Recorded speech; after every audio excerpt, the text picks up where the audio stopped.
even upload like her own video and her own, you know, chat rooms and all that. So possibly they can, that's an idea to, you know, have like a website, a universal website where all the students can, you know, interact with the professors or interact with each other, and maybe share each other's work as well.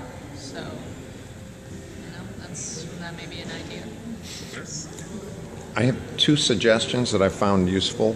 Some students don't remember what they were supposed to do. Right? You gave a very clear explanation, but maybe they weren't in the room, or mentally they were taking notes, but they really didn't, they've lost their notes, whatever. If you can hand your phone to one of the students when you're giving a particularly important video, like some instructions, that could then be posted on YouTube. Then it's universally available. Yeah.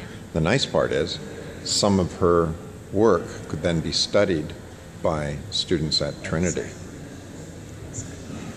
And students who, you'll be teaching English. Yeah. So students over here who are trying to learn English can follow the same instructions that she's giving. So you become part of the faculty at TIU. Yeah, and I've done that already. There were some instances where I actually had to teach a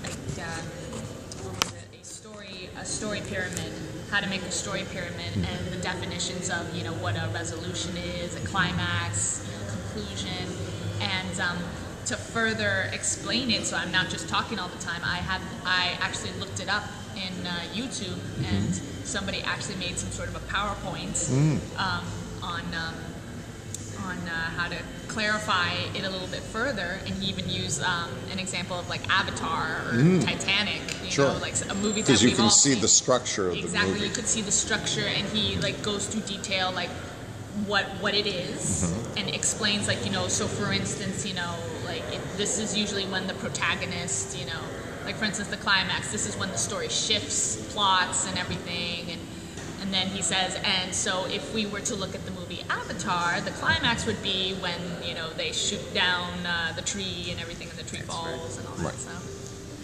So I was thinking that's definitely something that I could probably do as well. Are you familiar with the flipped classroom, where you, instead of, the traditional method is you give a lecture and then students take notes, and then there's a test on Friday and maybe they do some homework based on what information you've presented in class.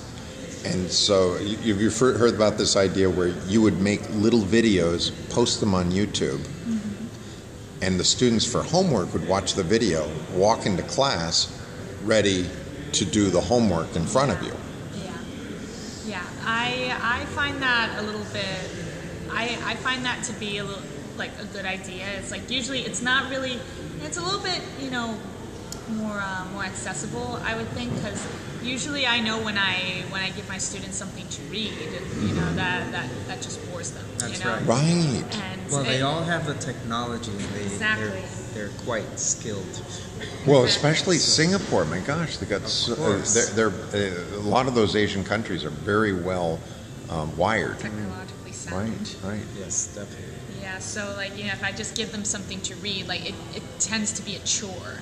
You know, so and at least if they have a video in front of them, they can, you know, just watch it, maybe take about like 5 minutes, and that will actually help them digest it a little bit more, because if they have something visual, you know, they'll definitely remember it a little bit more than if they were just to read words on a paper.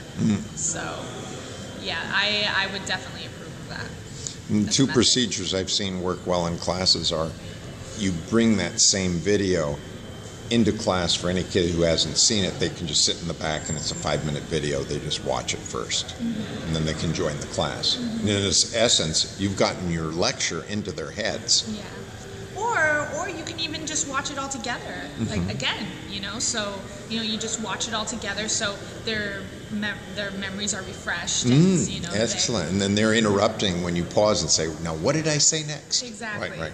Exactly. Participation. Exactly. So, and, you know, just, again, just have their mind working, and maybe they missed a part that they didn't see before, and it's also another opportunity to ask questions. Mm-hmm. Like every time when I give a reading assignment to my students, the next day, if it's for homework, I have to read it along with them, because it is very, very possible that they're going to forget what they read, or not remember any detail, or they skipped over some or they skipped over a certain detail or something, or there is something that they read that they didn't get.